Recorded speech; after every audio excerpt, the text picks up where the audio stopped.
Բաքվում արդեն 5.5 տարի պահվող հայ ռազմագերի Լյուդվիգ Մկրտչյանի փաստաբան Լուսիանա Մինասյանը հրապարակային դիմել է Ադրբեջանի նախագահ Իլհամ Ալիևին, պահանջելով անհապաղ թույլատրել Մկրտչյանին զանգահարել կնոջը։ Փաստաբանի խոսքով 56-ամյա ռազմագերին առողջական ծանր վիճակում է, նա ունի սրտի լուրջ խնդիրներ, բարձր լեյկոցիտներ, հաճախակի գլխացավեր, գլխապտույտ եւ կրծքավանդակի ցավեր։ Վերջին անգամ նա կնոջ հետ խոսել է հունիսի 19-ին, տեղեկացնելով, որ ուշաթափվել է։ Մեկ զանգը չի առողջացնի նրան, բայց կնոջը հնարավորություն կտա իմանալ արդյոք ամուսինը դեռ ողջ է, սա մարդկային արժանապատվության նվազագույն դրսևորումն է, նշել է Լուսիանա Մինասյանը։ 2026 թվականի հունիսի նախորդ տարվա նույն ամսվա համեմատ Հայաստանում տնտեսական ակտիվության ցուցանիշի հավելաճը կազմել է 7.7%, իսկ նախորդ ամսվա համեմատ 4.4%։ Դիտարկվող ժամանակահատվածում նախորդ տարվա համեմատ տնտեսության ճյուղերը փոփոխվել են հետևյալ կերպ. շինարարություն 25.4% աճ, ծառայություններ 19.7% աճ, արդյունաբերությունը 4% աճ, առևտրի շրջանառությունը նվազել է 0.1%-ով։ 2026 թվականի հունիսի նախորդ տարվա նույն ամսվա համեմատ արտաքին շրջանառությունը նվազել է 3.3%-ով, արտահանումը նվազել է 20.5%-ով, իսկ ներմուծումն աճել է 8.6%-ով։ Դիտարկվող ժամանակահատվածում նախորդ տարվա համեմատ սպառողական շուկայում գնաճը կազմել է 5.1%։ Հայաստանի շրջակա միջավայրի նախարարությունը հանրային քննարկման է ներկայացրել նախագիծ, որով նախատեսվում է սահմանել մթնոլորտի եւ մթնոլորտային երևույթների վրա ակտիվ ներգործությունների իրականացման միասնական կարգ։ Նախագծով նախատեսվում է կարգավորել հակակարկտային աշխատանքների, տեղումների խթանման, մառախուղի ցրման եւ ցածր անպամացության վերացման գործընթացները բնակչության, գյուղատնտեսության, ենթակառուցվածքների եւ շրջակա միջավայրի պաշտպանության նպատակով։ Աշխատանքները կիրականացվեն հիդրոօթերևութաբանության եւ մոնիթորինգի կենտրոն ՊՕԱԿ-ի կողմից, օթերևութաբանական դիտարկումների եւ կանխատեսումների հիման վրա նախքան ներգործությունը կգնահատվեն հնարավոր ռիսկերը եւ ազդեցությունը, իսկ տեխնիկական անսարքության կամ վտանգավոր իրավիճակների դեպքում աշխատանքներն անմիջապես կդադարեցվեն։ Նախագծի հանրային քննարկումը կշարունակվի մինչև 2026 թվականի օգոստոսի 6-ը։ Հայաստանը կարող է կորցնել կաթնամթերքի արտահանումից ստացվող եկամուտների գրեթե 80%-ը, եթե զրկվի ռուսական շուկա մատակարարումներ իրականացնելու հնարավորությունից, այս մասին հայտնել է ՌԻԱ Նովոստին։ 2025 թվականին Հայաստանի կաթնամթերքի արտահանման ընդհանուր ծավալը կազմել է $20.2 միլիոն, որից $16 միլիոն կամ 79.3%-ը բաժին է ընկել Ռուսաստանին։ Արտահանվող ապրանքների թվում են պանիրը, կաթը, կարագը, ձուն եւ այլ կաթնամթերք։ Կաթնամթերքի արտահանման մյուս հիմնական շուկաներն են եղել Ամերիկայի Միացյալ Նահանգները, Բելարուսը եւ Վրաստանը։ Հիշեցնենք, որ Ռուսաստանի Ռոսելխոզնadzորը հայտարարել է, որ հուլիսի 27-ի ժամանակավորապես սահմանափակվում է Հայաստանից կաթնամթերքի ներմուծումը։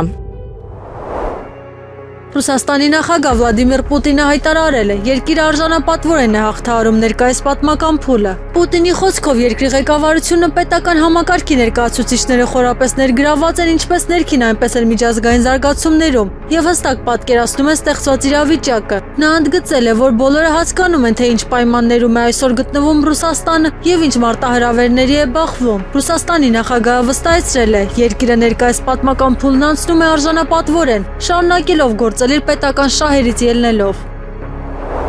Ուկրաինայի զինված ուժերը սկսել են Ռուսաստանի դեմ կիրառել Ռութաբլոկ 1 նոր թևավոր հրթիռներ։ Դրա մասին կարող են վկայել խոցված հրթիռների բեկորների լուսանկարները։ Նիդերլանդերում արտադրված հրթիռների թռիչքի հեռահարությունը գերազանցում է 300 կիլոմետր, իսկ մարտական մասի քաշը հասնում է 150 կիլոգրամի։ Հրթիռը կիրառվում է Inerlight արբանյակային եւ տեսողական նավիգացիայի համակարգերի համակցությամբ։ Նշվում է նաեւ, որ մշակում են Ռութաբլոկ 2-ի տարբերակներ մինչեւ 800 եւ 2000 կիլոմետր հեռահարությամբ, սակայն այս տեղեկությունները պաշտոնապես չեն հաստատվել։ Թուրք քաղաքական վերլուծաբան Այդեն Սեզերը կարծում է, որ Իրանը կարող է պատասխանել Կասպից ծովում իրանական նավի վրա իրականացված հարձակմանը, հարվածելով ուկրաինական կամ դեպի Ուկրաինա ուղևորվող նավերին։ Նրա խոսքով հնարավոր գործողությունները կարող են իրականացվել Կարմիր ծովում կամ Հորմուզի նեղուցի շրջանում։ Սեզերը նշել է, նման զարգացումը կարող է ել ավելի մեծացնել տարածաշրջանային լարվածությունը։ Ռուսաստանի պաշտպանության նախարարությունը հայտարարել է, անօդաչու թռչող սարքերով հարված է հասցրել Դնեպրոպետրովսկի մարզի Կրիվոյ Ռոգ քաղաքում գտնվող Ուկրաինայի զինված ուժերի լոգիստիկ կենտրոնին։ Գերատեսչության տվյալներով գործողության ընթացքում կիրառվել են Գերան 4 Սիկեր տիպի անօդաչու թռչող սարքեր։ Ռուսաստանի պաշտպանության նախարարությունը պնդում է, որ թիրախավորված օբյեկտը ծառայել է ուկրաինական բանակի նյութատեխնիկական ապահովմանը։ Իսրայելի վարչապետ Բենյամին Նեթանյահուն հայտարարել է, որ Վաշինգտոն կատարելիք այցի ընթացքում ԱՄՆ նախագահ Դոնալդ Թրամփի հետ կքննարկի օրակարգի բոլոր հարցերը, սակայն առաջին տեղում կլինի Իրանի թեման։ Նրա խոսքով այցի գլխավոր նպատակը Իսրայելի անվտանգության, հզորության եւ ապագայի ապահովումն է։ Նեթանյահուն ընդգծել է, որ իր եւ Թրամփի հանդիպման առանցքում լինելու են տարածաշրջանային անվտանգության գլխավոր մարտահրավերները։ Նա նշել է, քննարկումները կներառեն ինչպես ռազմավարական, այնպես էլ քաղաքական հարցեր։ Վարչապետը վստահեցրել է Իսրայելը շարունակելու է պաշտպանել իր ազգային շահերը։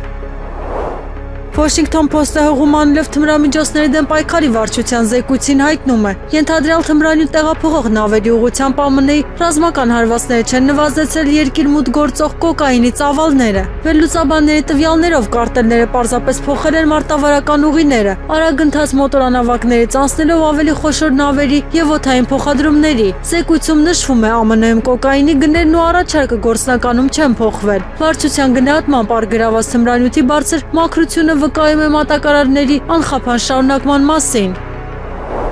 Լեհաստանի պաշտպանության նախարար Վլադիսլավ Կոսինյակ-Կամիշը հայտարարել է. նախագահ Կարոլ Նավրոցկին տեղյակ էր Ուկրաինայում պատրիոտ հրթիռների մատակարարման մասին եւ անձամբ քննարկել էր այդ հարցը իր հետ։ Նախարարի խոսքով ՆԱՏՕ-ի գլխավոր քարտուղարը նույնպես խոսել է նախագահի հետ, ուստի նա չի պատրաստվում թույլ տալ, որ թեման վերածվի քաղաքական ներկայացման։ Կոսինյակ-Կամիշը նաեւ հայտնել է Ուկրաինայի խորհրդային MiG-29 կործանիչների փոխանցման գործարքը կարող է ձախողվել Կիևի դանդաղկոտության պատճառով։ Նրա խոսքով նույն ինքնաթիռներով հետաքրքրված է նաև Բուլղարիան։ Նախարարը նշել է, այդ կործանիչները շարունակում են լավ տեխնիկական վիճակում գտնվել։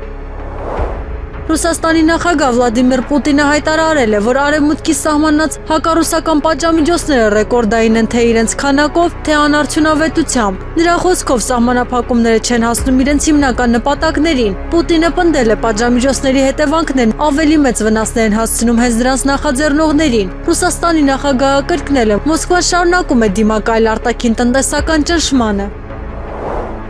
Հնդկաստանի արտաքին գործերի նախարարությունը կանչել է Ուկրաինայի դեսպանին այն բանից հետո, երբ Սեպտսովում հարձակման է ենթարկվել առևտրային նավ, որի անձնակազմում եղել են հնդկաստանի քաղաքացիներ։ Ըստ տվյալների նավում գտնվել են 4 հնդիկ նավաստիներ։ Դրանից հետո Նյու Դելին նաև նախազգուշացրել էր քաղաքացիներին հակամարտության գործիներում առևտրային նավերի վրա աշխատանքի անցնելուց առաջ մանրակրկիտ գնահատել անվտանգության ռիսկերը։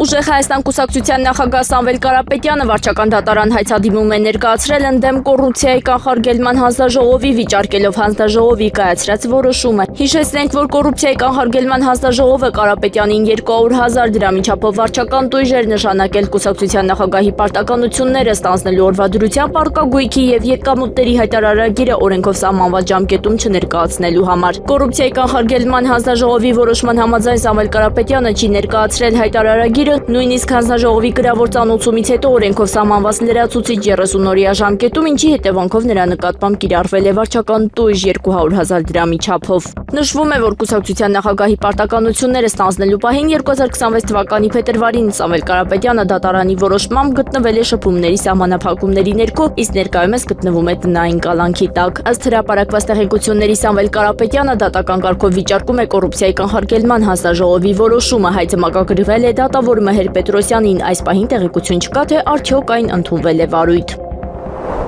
Պետական եկամուտների կոմիտեն հայտնում է, որ պետպաշտոնական կայքում հրապարակվել է 2026 թվականի առաջին կիսամյակի ընթացքում առաջին 1000 խոշոր հարկ վճարողների կողմից վճարված հարկերի եւ վճարների վերաբերյալ տեղեկատվությունը։ 1000 խոշոր հարկ վճարողների կողմից 2026 թվականի հունվար-հունիս ամիսների ընթացքում պետական բյուջե ընդհանուր առմամբ վճարվել է ավելի քան 1 տրիլիոն 109 միլիարդ 895 միլիոն դրամ։ Պետական բյուջեը մուտքագրվել նախորդ տարվա նույն ցուցանիշից ավելի 123 միլիարդ 824 միլիոն դրամ, նախորդ տարվա նույն ցուցանիշը կազմել է ավելի քան 986 միլիարդ 71 միլիոն դրամ։ Հարկային մարմին կատարված վճարումների գումարը կազմել է ավելի քան 939 միլիարդ 957 միլիոն դրամ։ Պետական բյուջեը մուտքագրվել նախորդ տարվա նույն ցուցանիշից ավելի 120 միլիարդ 537 միլիոն դրամ։ Մաքսային մարմին կատարված վճարումների գումարը ավելի քան 169 միլիարդ 938 միլիոն դրամ։ Պետական բյուջեը մուտքագրվել նախորդ տարվա նույն ցուցանիշից ավելի 3 միլիարդ 286 միլիոն դրամ։ 1000 խոշոր հարկ վճարողների վերաբերյալ ցանկը հասանելի է պետպաշտոնական կայքի տեղեկատվություն հարկ վճարողների վերաբերյալ բաժնի հարկ վճարողների վերաբերյալ տեղեկատվական ցանկերի ենթաբաժնում։ Վերաքննիչ դատարանն Արմատ մեդիայի խուզարկությունն ապօրինի է ճանաչել։ Դատարանն արձանագրել է, որ խախտված են մեդիայի սեփականատեր Ալիկ Ալեքսանյանի իրավունքները։ Քննչական կոմիտեում քննվող վարույթն էլ կապված է Արմատ մեդիայի սեփականատեր Ալիկ Ալեքսանյանի հետ, իսկ նրան առնչվող օրինված գործը փողերի լվացման ու քաղաքացիներին հավաքին մասնակցելու համար իբրև թե նյութապես շահագրգռելու մասին է։ 2 ամիս է Ալեքսանյանն ակնհայտ ապօրինի կալանքի տակ է, նշել է փաստաբան Լիաննա Գասպարյանը։ Նրա խոսքով այս ընթացքում քննչական որևէ գործողություն չի կատարվել։ Մամուլում տեղեկություններ կան, որ հուլիսի 25-ին իր շքամուտքի առաջ դաժանաբար ծեծի է ենթարկվել քաղաքացիական պայմանագիրի խմբակցության падգամավոր Հայկ Կոնջորյանի եղբայրը Ավետ Կոնջորյանը։ Քննչական կոմիտեն հայտնել է, որ Ավետ Կոնջորյանին ծեծի ենթարկելու դեպքի առթիվ քննչական կոմիտեի Կոթայքի մարզային քննչական վարչությունում նախաձեռնվել է քրեական վարույթ մի խումբ անձանց կողմից ֆիզիկական ներգործության եւ խուլիգանության հատկանիշներով գործով ձերբակալվել է 2 անձ։ Հուլիսի 26-ին ժամը 16:54-ին ներքին գործերի նախարարության 112 օպերատիվ կառավարման կենտրոնն ահազանգ է ստացվել, որ Հարթագյուղ բնակավայրում Սուրբ Հովհաննես մատուռի մոտակայքում երեխաներ են մոլորվել, դեպքի վայր են մեկնել ներքին գործերի նախարարության փրկարարծառայության մարզային փրկարարական վարչության օպերատիվ խումբը Հրշեջ փրկարարական ջոկատից 2 մարտական հաշվարկ եւ Մեծ Պարնի կամավորական Հրշեջ փրկարարական խմբից 4 կամավոր։ Ժամը 18:15-ի սահմաններում Մեծ Պարնի բնակավայրում փրկարարները եւ կամավորները հայտնաբերել են երեխաներին, որոնողափրկարարական աշխատանքներին մասնակցել են 16 փրկարարական ծառայող եւ 4 կամավոր։ Սիրիայի ժամանակավոր նախագահ Ահմեդ Ալ-Շարան հայտարարել է Դամասկոսի իշխանափոխությունից հետո Ռուսաստանի հետ հարաբերություններում նոր փուլ է սկսվել։ Նրա խոսքով երկու երկրներն ունեն պատմական կապեր եւ ընդհանուր շահեր, իսկ ներկայում աշխատում են հարաբերությունների կարգավորման ուղղությամբ։ Վերջինս նշել է ռուսական ռազմաբազաների ապագայի վերաբերյալ բանակցությունները դեռ ավարտված չեն։ Նա հիշեցրել է նախկինում խոսել է ռուսական բազաները աստիճանաբար սիրիական բանակի ուսումնական կենտրոնների վերածելու ծրագրերի մասին։ Թրամփը հերքել է տեղեկությունները, թե Վաշինգտոնը բավարար զինամթերք չունի Իրանի դեմ լայնամասշտաբ ռազմական գործողությունները շարունակելու համար։ Նրա խոսքով ԱՄՆ-ն ունի ավելի շատ զինամթերք, քան աշխարհի ցանկացած այլ երկիր, եւ նույնիսկ ավելի շատ, քան անհրաժեշտ է։ Ավելի վաղ New York Times-ը հայտնել էր, Թրամփը հետաձգել է ռազմական գործողությունների ընդլայնումը, պատրիոտ համակարգերի հրթիռների եւ այլ հակաօդային զինամթերքի պաշարները չսպառելու նպատակով։ Նշվում էր նաեւ, որ զինվորական ղեկավարությունը զգուշացրել է, պատերազմի սրման դեպքում այդ պաշարները կարող են հասնել վտանգավոր ցածր մակարդակի։ Թուրքիան օգոստոսից նոյեմբեր Էստոնիա կուղարկի 5 F-16 կործանիչ եւ 181-րդ էսկադրիլիայի 76 զինծառայող։ Նրանք կմասնակցեն ՆԱՏՕ-ի Բալթյան օդային ոստիկանության առաքելությանը, որը նախատեսում է Էստոնիայի, Լատվիայի եւ Լիտվայի օդային տարածքների պահպանություն։ Թուրքիայի ռազմաօդային ուժերի ներկայացուցիչ Օզդեմիրը հայտարարել է, առաքելությունը կարևոր դեր ունի դաշինքի արևելյան թևի պաշտպանության ամրապնդման գործում։ Նրա խոսքով մասնակցությունը կբարձրացնի Թուրքիայի զսպման կարողություններն ու դաշնակիցների հետ փոխգործունակությունը։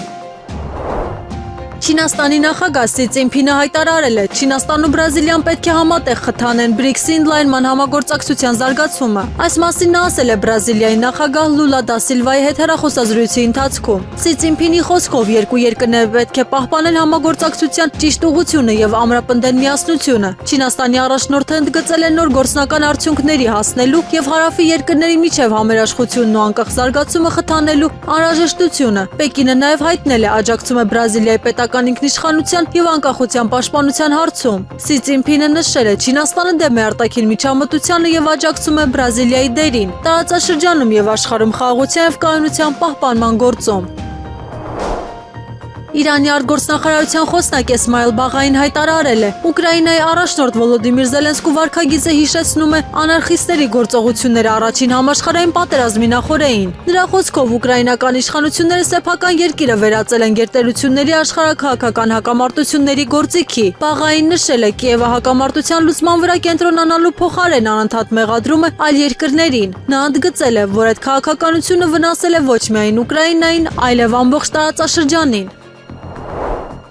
Աքսիոսի փոխանցման Պենտագոնը կարծում է, որ Իրանի դեմ իրականացվող ամերիկյան ավիահարվածներն այս փուլում հասել են իրենց արդյունավետության սահմանագծին։ Աղբյուրների տվյալներով ԱՄՆ կենտրոնական հրամանատարության ղեկավար ծովակալ Բրեդ Քուփերը խորհուրդ է տվել դադարեցնել Հորմուզի նեղուցի շրջանում ռմբակոծությունները, նշելով, որ դրանք այլևս չեն ապահովում ցանկալի արդյունք։ Ըստ Պորտալի այդ գնահատականը ազդել է նախագահ Թրամփի հարվածները դադարեցնելու որոշման վրա։ Միաժամանակ Քուփերը չի բացառել լայնամասշտաբ ռազմական գործողությունների վերսկսումը, եթե քաղաքական որոշում ընդունվի հարվածել մնացած թիրախներին։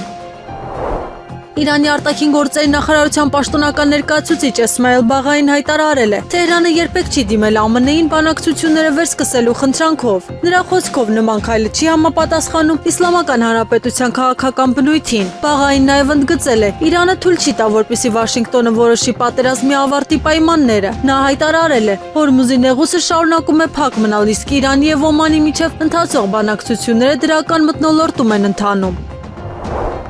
Կանադայի բրիտանական Կոլումբիա նահանգում երկու խոշոր անտառային հրդեհների օջախները միավորվել են, վերածվելով մեկ հսկայական աղետի։ CBC-ի փոխանցման հրդեհի ընդհանուր մակերեսը արդեն գերազանցել է 66,000 հեկտարը։ Չոր եւ շոգ եղանակը շարունակում է խիստ բարդացնել հրշեջների աշխատանքը, իսկ վտանգավոր գոտիներից տարհանվել են հարյուրավոր բնակիչներ։ Այրվել է առնվազն 20 բնակելի տուն եւ այլ շինություններ, սակայն զոհերի կամ վիրավորների մասին տվյալներ դեռ չկան։ Տարածաշրջանում ներկայում գրանցված է 145 ակտիվ հրդեհի օջախ, որոնց մարման աշխատանքներում ներգրաված են շուրջ 1000 փրկարար, հարյուրավոր մեքենաներ եւ 162 ինքնաթիռ ու ուղղաթիռ։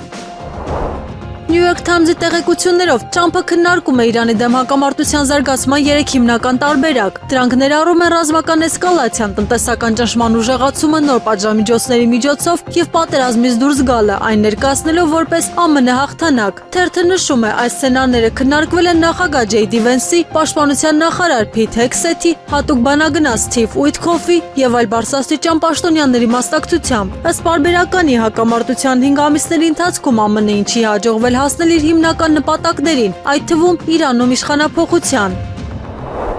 Իրանի խորհրդարանի ազգային անվտանգության կոմիտեի ղեկավար Էբրահիմ Ազիզին հայտարարել է. Թեհրանը անպատասխան չի թողնի Կիևի գործողությունները Կասպից ծովում իրանական նավի վրա հարձակման համար։ Նրա խոսքով Իրանի դեմ ցանկացած հարձակում միշտ ունի իր գինը, եւ դա արդեն հասկացել են թե ԱՄՆ-ն, թե Իսրայելը։ Ազիզին ընդգծել է. Ուկրաինան եւս շուտով կհամոզվի, որ Իրանը պատասխան է տալիս իր դեմ ուղղված գործողություններին։ Ուժեղ Հայաստան կուսակցության խորհրդի անդամ Նարեկ Կարապետյանի հերթական խոստումը կատարված է, այս մասին հայտնել են Ուժեղ Հայաստան կուսակցությունից։ Այսօրվանից գործում է անվճար տրանսպորտային միջոց, որը փոխադրումներ է իրականացնելու Լոռու մարզի Ստեփանավան քաղաքից դեպի Լոռի Բերդ, Լեջան, Ակարակ, Յաղդան ու Կողես գյուղ եւ հակառակ ուղղություններով, ասվում է հայտարարությունում։ Հայաստանի Հանրապետության պաշտպանության նախարար Սուրեն Պապիկյանի հրամանով 2025 եւ 2 զորակոչի պարտադիր ժամկետային զինծառայողներին հատկացվել է լրացուցիչ արձակուրդ, այս մասին տեղեկանում ենք պաշտպանության նախարարությունից։ Լրացուցիչ արձակուրդների տրամադրման գործընթացը շարունակվում է, հայտնել են նախարարությունից։ Երևանն ու Թեհրանը քննարկել են Արաքսկետի վրա երկրորդ կամրջի կառուցման նախաձեռնությանը վերաբերող հարցեր, հայտնել են Հայաստանի տարածքային կառավարման եւ ենթակառուցվածքների նախարարությունից։ Իրանում գտնվող տարածքային կառավարման եւ ենթակառուցվածքների նախարար Դավիթ Խուդակյանն ու Իրանի Իսլամական Հանրապետության ճանապարհների եւ քաղաքաշինության նախարար Տիկին Ֆարզանե Սադեղը հանդիպմանը նշել են, որ դրա իրականացումը կբարձրացնի երկու երկրների միջև տրանսպորտային թողունակությունը եւ կնպաստի տնտեսական համագործակցության հետագա զարգացմանը։ Նրանք պայմանավորվել են ձեռնարկել անհրաժեշտ քայլեր երկու երկրների միջև բեռնափոխադրումների ծավալների ավելացման ուղղությամբ։ Հուլիսի 26-ին Կարեգին երկրորդ ծայրագույն պատրիարք եւ ամենայն հայոց կաթողիկոսը Մայրաթորթ Սուրբ Էջմիածնում ընդունել է ԱՄՆ հայոց արևելյան թեմի Մասաչուսեթս նահանգի Ուստրի Սուրբ Փրկիչ եկեղեցու համայնքի ուխտավորներին առաջնորդությամբ հոգևոր հովի վարժանապատիվ Տեր Թադեոս Քահանա Բարսեղյանի։ Իր ստերն ու օրհնությունը փոխանցելով ուխտավորներին վեհափառ հայրապետը կարևորել է աշխարհասփյուռ հայոց թեմերից նման ուխտագնացությունների կազմակերպումը, ինչը հնարավորություն է ընձեռում հաղորդ դառնալու հայրենական կյանքին, հոգևոր ազգային ժառանգությանն ու սրբություններին, ինչպես նաեւ իրենց ակցությունը բերելու հայ ժողովրդին այս դժվարին օրերին։ Նորին սրբությունը վստահություն է հայտնել, որ հայրենիքից ստացած տպավորությունները նոր ներշնչանքի աղբյուր կդառնան ուխտավորների համար, առավել զորացած վերադառնալու իրենց համայնք եւ շարունակելու իրենց առաքելությունը ազգային կյանքում։ Բաքվում այսօր մեկնարկել է M17 տարեկաների աշխարհի առաջնությունը, մրցումային առաջին օրը գործ դուրս կգան հետևյալ ըմբիշները 48 կիլոգրամ Քաշային Արարատ Ավետիսյանը, 55 կիլոգրամ Գեղամ Եղիազարյանը, 65 կիլոգրամ Վազգեն Նացականյանը, 80 կիլոգրամ Վահե Հովեյանը, 110 կիլոգրամ Խաչիկ Խաչատրյանը, 65 կիլոգրամ Քաշային Վազգեն Նացականյանը մեկնարկում 7-4 հաշվով առավելության է հասել իրանցի ըմբիշի նկատմամբ, հաղթական 4 միավորը վաստակելով բառացիորեն վերջին 2-3 վայրկյանին։ Բարգավաճ Հայաստան կուսակցության առաջնորդ Գագիկ Ծառուկյանը կալանավայրից ուղերձ է հղել, ընդգծելով, որ Հայաստանը ներքին համերաշխության եւ երկկուսակցական համագործակցության կարիք ունի, քանի որ որևէ քաղաքական ուժ միայնակ չի կարող հաղթահարել երկրի առջև ծառացած մարտահրավերները։ Նա մտահոգություն է հայտնել տնտեսության վիճակի վերաբերյալ, նշելով, որ արտահանման շուկաները հնարավոր չէ կտրուկ փոխել առանց նախկին տնտեսական կապերը վնասելու։ Նրա խոսքով Ադրբեջանը զբաղեցնում է այն շուկաները, որոնք Հայաստանը կորցնում է, իսկ ավանդական շուկաների վերականգնումը կարող է անհնար դառնալ։ Գագիկ Ծառուկյանը դիմել է նաև իր հետ կապված ձեռնարկությունների աշխատակիցներին, վստահեցնելով, որ նրանց խնդիրներն իր համար անձնական են եւ հույս հայտնելով, որ արդարությունը կվերականգնվի, իսկ մարդիկ կվերադառնան աշխատանքի։ Ուղերձի ավարտին նա նշել է, որ տարածաշրջանային եւ տնտեսական լուրջ ռիսկերի պայմաններում անհրաժեշտ է համախմբել Հայաստանի եւ Սփյուռքի բոլոր կարող ուժերին, անկախ կուսակցական պատկանելությունից։ Հակակոռուպցիոն կոմիտեն հայտնել է, որ ավարտվել է Երևանի քաղաքապետարանի տրանսպորտի վարչության պետի ժամանակավոր պաշտոնակատարի վերաբերյալ քրեական վարույթի նախաքննությունը, ըստ մեղադրանքի պաշտոնատար անձը ծառայողական լիազորությունները ծառայության շահերին հակառակ օգտագործելով մրցույթում հաղթած ընկերությունից պահանջել է պայմանագրով չնախատեսված 10 տարվա բանկային երաշխիք, ապա անտեսելով դատական վճարման ընթացքը նախաձեռնել է նոր մրցույթ։ Արդյունքում 75 միլիոն դրամ արժողությամբ պայմանագիր է կնքվել իր հետ փոխկապակցված ընկերության հետ։ Պաշտոնատար անձին մեղադրանքի առաջադրվել նրա պաշտոնավարումը կասեցվել է, իսկ քրեական վարույթի նյութերը մեղադրական եզրակացությամբ ուղարկվել են հակակոռուպցիոն դատարան։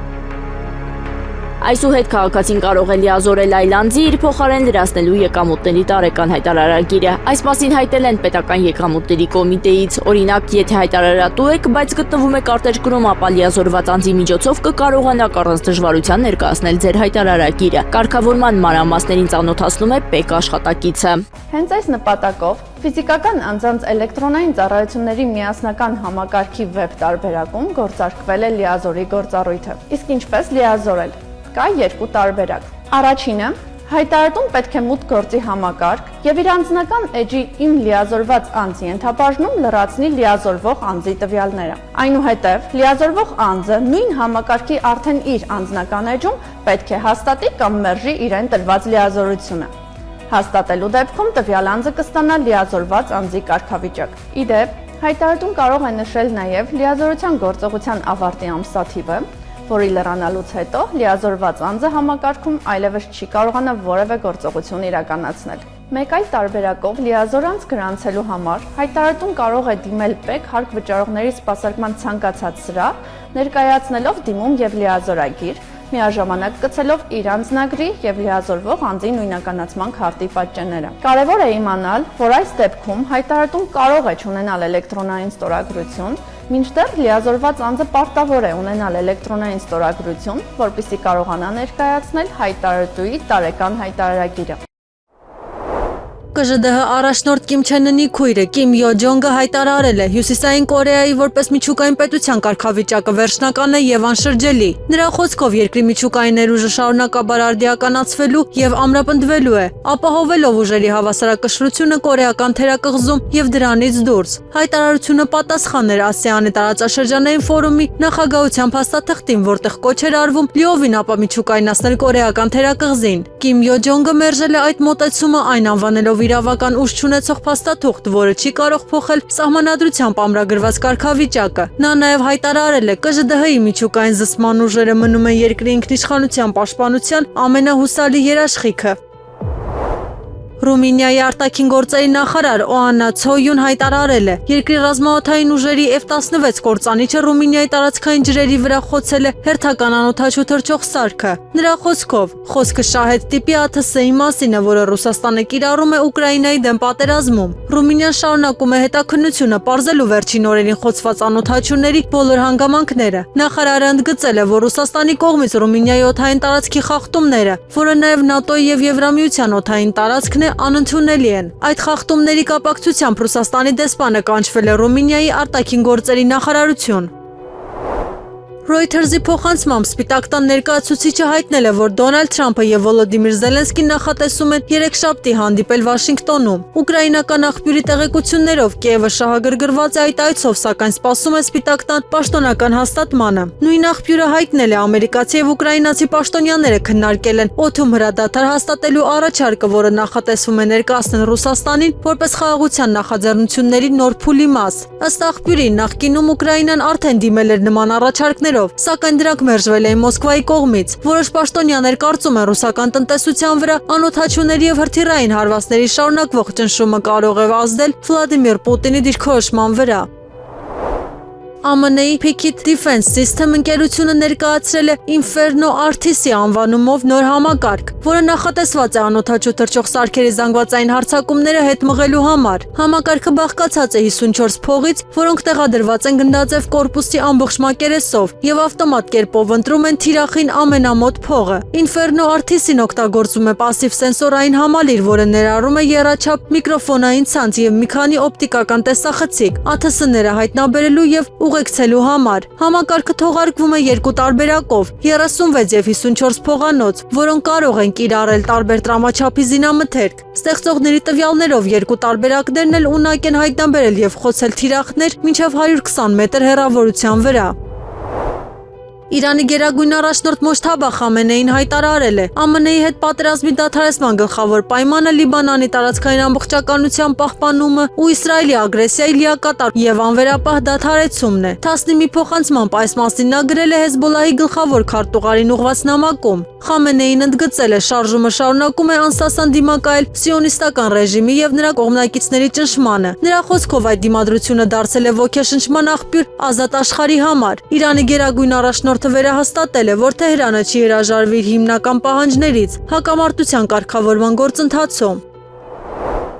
Ռուսաստանի արտգործնախարար Սերգեյ Լավրովը եւ Իրանի արտգործնախարար Աբբաս Արաղչին հեռախոսազրույցի ընթացքում քննարկել են Կասպից ծովում իրանական Անա Բեռնանավի վրա իրականացված հարձակման հետևանքները։ Լավրովը ցավակցություն է հայտնել զոհված իրանցի նավաստու ընտանիքին եւ շուտապույտ ապակինում մաղթել վիրավորներին, ընդգծելով, որ նավը Աստրախանից դուրս էր եկել քաղաքացիական բեռով։ Արաղչի շնորհակալություն է հայտնել Աստրախանի իշխանություններին անձնակազմին ցուցաբերած օգնության համար եւ հայտարարել, որ անհրաժեշտ է կանխել Կիևի նման արկածախնդրական գործունեությունները։ Նա նաև Լավրովին տեղեկացրել է Մերձավոր Արևելքում լարվածության թուլացմանն ուղղված շարունակվող դիվանագիտական ջանքերի մասին։